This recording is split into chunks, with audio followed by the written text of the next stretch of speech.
Human resources employees, what are your best hour nightmare stories? I'm on the hour team that supports a wide variety of us cities for our company, including our colorful Florida locations. This is the best story I heard. We had some woman trying to avoid doing work by sitting out in her car in the parking lot. While she was hiding out there, she needed to use the restroom. Well, instead of going back inside or doing literally anything else, she decides to pee out her car window. Even though I'm also a woman, I was impressed and disgusted by the physics behind this feat. She had stuck her bare ass outside the window and just went for it. Unbeknownst to her, her male co-worker had arrived at work late due to an appointment. He drove past to find a parking spot as this was happening and got full view. He then reported the incident to us. One of our people had to investigate this, and sure enough, parking lot cameras could corroborate his story. Our person confronted the woman. Her response, well, how did he know it was me? It could have been anyone. We thought, okay, fair enough. The cameras aren't CSI grade zoom, so we only saw the ass part. It was harder to completely identify the face. So we went back to the male peer and asked how he knew it was her. His response? Oh, it was definitely her. The face tattoos are pretty recognizable. We definitely don't get paid enough for this. Came into work early for a morning shift, work in an industrial lab. Heard noises from the back corner of the office portion of the building, but can't make out what they are because of distortion. Head that way to see what was going on as I was the only one there, so I thought, at 3 AM. See my lab manager fucking the district manager, her boss, while the hour rep for the district is sitting there, enjoying the view. I noped and went to the lab and tried to forget what happened. Saw a guy blatantly lie in his recruitment form. Watching him fill it out in front of me, it was total bollocks. Apparently he was 15th in line to the throne, went to Eton, studied at Oxford, and served in the army for 9 years after training at Sandhurst. Not bad for a 21-year-old who had in fact spent 3 years in a young offenders institute battling a drug problem. My job is a constant owl nightmare. Boss has slept with coworker A. Coworker A is married to coworker B. Coworker B plus A have been married, unhappily, for 10 years or something now. B has no idea, even though B invites boss over for dinner once every other week. Boss is now dating new coworker, my best friend lol, and has already gifted her $2,000, despite another coworker suffering from cancer and barely being able to pay the bills when he was still working. My other boss, who owns other lesser half of company, has called me a narcissist in a meeting. Told me literally there are no such things as business ethics. That's barely the past couple months. Been there for 4 years. Sorry, not ours. We don't have one. My friend was doing hiring for a staffing agency during college. A guy who we went to high school came in looking for a job. He told the candidate that he had 2 jobs. One paid 10 an hour and the other paid 11. The only thing was that the 11 an hour job requires a drug test, and if you fail the drug test you can't get either. He said that he wanted the 11 an hour job. Now we knew him well enough to know that he liked smoking. So my friend reiterated the drug test fail rule. Dude said he was good on Friday to take the test Monday. Come Monday he took the drug test, pissed hot for weed, cocaine, amphetamines, and some other shit that gets out of your system in 48 hours. I was sitting in the hour office with one of the members of ours. I was waiting on her to finish a form so that we could go eat lunch. Suddenly, this guy comes in. He was a young temp employee and had only been there a week or so, and says he has something he needs to talk about. I start to get up to leave when he blurts out that he doesn't like that fact that there are so many gays and lesbians working in the company. Once he says that, I sit right back down. The hour employee asks him to clarify, and he goes on about how his trainer was gay and his team lead is gay and his manager is a lesbian. All true, and he doesn't feel comfortable working around all these gays and lesbians. The hour employee asks him if anyone has ever sexually harassed him, which he says they haven't. She then says, so you want me to fire these employees, strictly based on their sexual orientation, just so you don't feel uncomfortable? He says yes, after which she tells him to leave the office. She then calls in his manager and talks with her about it. He ends up quitting by the end of the week. I work in recruitment, so not exactly hours. A guy had applied for a job that required a DBS check, police check. He filled the DBS and all his other checks flew through. The DBS came back as he had committed a crime in the past. Now and only the guy who will be applicant's manager and a senior in our department can see the DBS result. He called the department and happy the job had been withdrawn. He then sent a long email in begging for another chance. He said when he was 17 he beat 2 women up, then threatened the cops with a gun. We're in the UK, so guns are pretty rare, especially in the 1970s. He went in to detail about the attempted rape. This dude wanted a job in a hospital. It's a no, mate. My friend who worked in ours told me about her old job where the boss had drilled a hole from his office through to the ladies' changing rooms and was perv whacking it every chance he could get. They found out because someone saw the light through the hole as he took the cover off for a peek. He denied everything, and they had to take a DNA sample from the carpet under the hole which confirmed it was him, and B, that he had indeed been whacking away. Not in ours, but my previous senior manager was renowned for sleeping with colleagues. He was married with kids. Before I started there, I remember seeing a huge banner plastered across a footbridge that everyone leaving work by car had to drive under to get to the motorway. The sign said, "Joe Blogs, not actual name, cheating bastard." Turns out he was cheating on his wife with a team leader from another dept, and was cheating on his mistress with another team leader from yet another department. Both the team leaders found out about each other and had a massive fight in the reception of the building. By the time I started at the company, both of the team leaders were no longer working there. I used to work for a company that is an hour nightmare. Several events occurred. I was hired as a director of quality/regulatory, so I come in and start sprucing up documents, policy and all the essential stuff. A VP of sales doesn't take too kindly to fixing the stuff they were lying, fraud, about and tells me in front of ours, "I'm going to make you so miserable that you quit this job." Still works there. Another sales guy went into a coma, health issue, and the higher ups decided that they could fire him to keep their insurance cheaper and not pay out his life insurance. Luckily ours pointed out the potential lawsuit. After they debated the cost of the lawsuit and whether they could win, they kept him on until he passed a week later. When I left, I had my own company. They decided they owned any IP I created when I was employed there. I had no contract and non-competes aren't legal in my state. The C-level employees all were convicted of corruption in multiple countries and are in jail.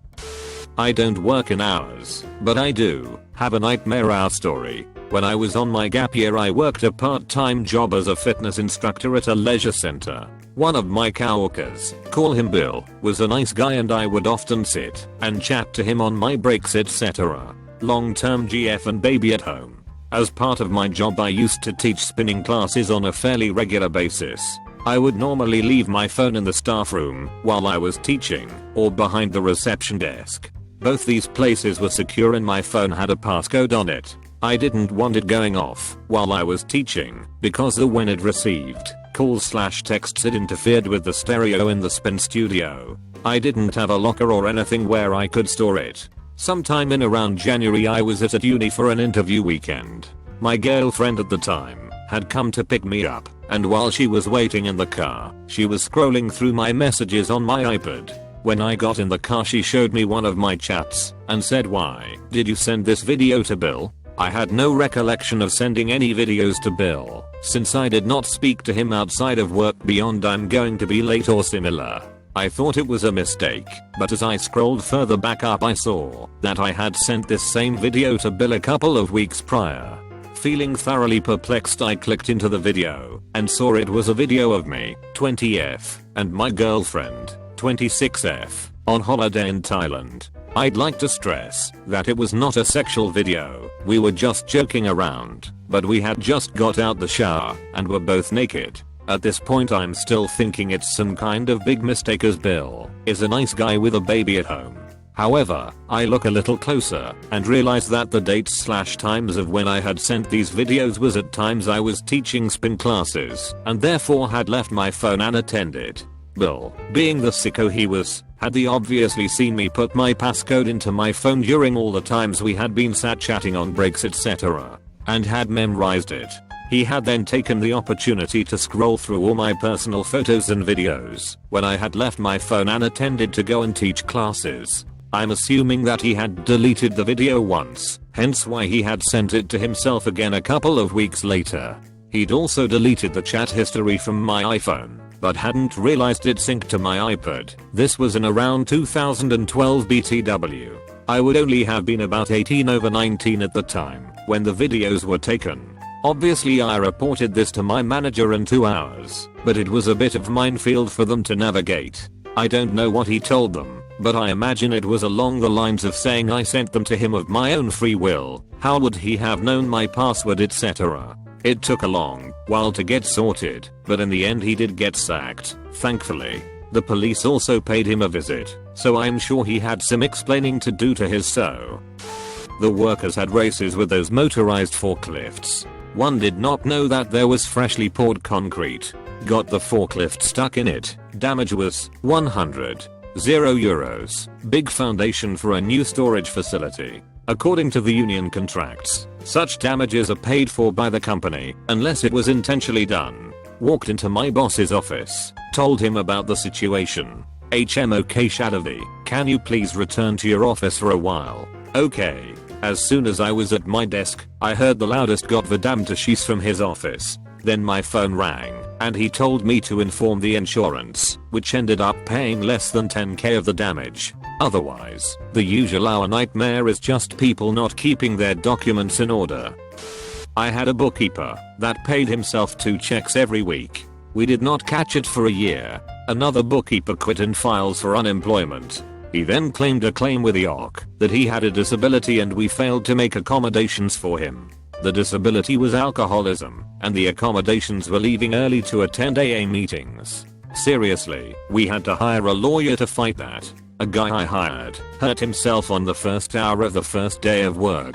He claimed he fell and hit his head on the wall. He was out for weeks on workman's comp from the concussion. Then when he came back on light duty, he could only do desk work, but managed to fall again in the bathroom and hit his head again. It took me 9 months to get rid of him.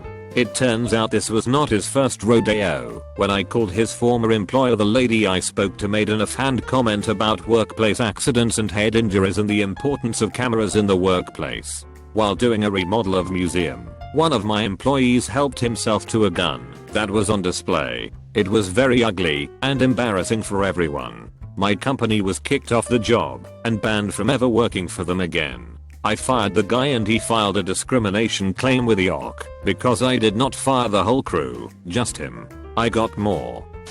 Once upon a time I was an hour manager. This is my worst story. Once I had a dude who looked great on paper for a mid-level role at the large non-profit I worked for. We were a houselessness and addiction rehab shelter. Easily the type of resume for our operations depth, which made us all think, oh, this guy looks good. He could be management material someday with these type of credentials. I phone interviewed him and thought, oh yeah, the team's gonna love him. We set up an in-person interview. I wasn't able to sit in on the in-person interview, so the director of that depth and his best/longest standing employee did it. Apparently when the guy first showed up and was asked if he'd like anything to drink, he asked for a bourbon on the rocks. Kidding. And everything went downhill from there. According to the depth director and the other employee, the interview went immediately terrible and the guy kept floating things like, "But I bet you're not going to hire me because of." They felt like every answer from the guy and every question was meant to be some sort of verbal trap he was laying, so they cut it pretty short. Later, the guy called me back directly. He had my office hash because I had used it to phone interview him and left a VM. He started by saying essentially, "Thank you for the opportunity, but I really didn't appreciate how you guys clearly didn't want to hire me because I'm a male / I'm too old / I'm a father / I have a chronic medical issue / I was an alcoholic 10+ years ago / I was once homeless / etc, etc." All of these are verbal traps, and I'm 100% sure he was trying to trap us so he could disparage the organization and sue us. I can say definitively that none of these were true. We weren't thinking of any of these things, and we were damn near ready to hire him before the interview had he done as well as he did on paper and in the phone interview. The only reason we didn't hire him was because he was clearly a malicious psychopath, and it was pretty clear he wanted the organization's money, but had no intention of doing any real work besides an hour of interviewing to get it. I had to bring the issue up with our CA and CFO, and we drafted a very clear statement in return, which I left by voicemail and email. Dear Mr. Thank you for the opportunity to interview you. In response to your prior communication, we feel it very important to clarify that we have not yet decided on a final candidate for this role, and as we discussed in both your phone interview and your in-person interview, the only consideration we will make when deciding on a final candidate is whether one's professional qualifications match the needs of this role. Thank you for your time. We will keep you informed on our final decision. Sincerely. I had a friend working at GM when I thought it was a good idea to test everyone on the skill set needed for their department regardless of how long they were in their position.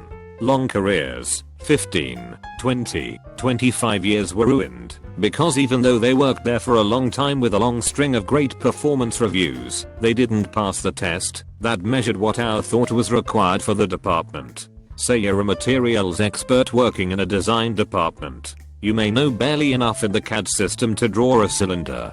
On the other hand, given a cylinder, you can whip out all the properties that cylinder would have if it were made from aluminum, cold rolled steel, fiberglass, etc.